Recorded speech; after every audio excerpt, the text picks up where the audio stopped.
Ladies and gentlemen, this is the 74th Miss Universe competition.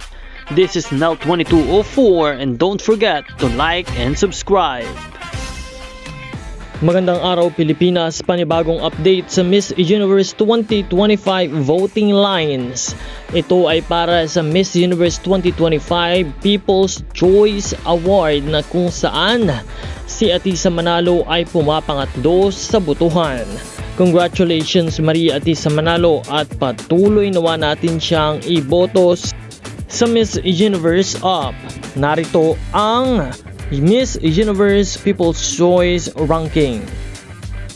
Pangatlo nga si Maria Atisa Manalo ng Philippines with 50,395 votes. Pumapangalawa naman sa People's Choice si Miss Ina Mol ng Chile with 57,324 votes.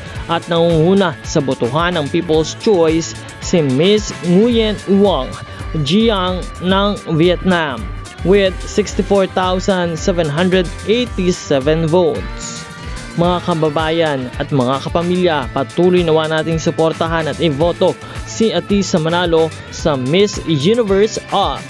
I-download lamang ang Miss Universe Up at hanapin ang larawan ni Atisa Manalo. Iboto natin siya sa lahat ng botohan. Maraming salamat sa inyong pagsuporta at patuloy nawa nating suportahan si Atisa Manalo. Huwag kalimutan na mag-subscribe dahil patuloy tayong magbibigay ng mga bagong balita at update sa inyong lahat. Maraming salamat po. Support your favorite candidates and leave a comment.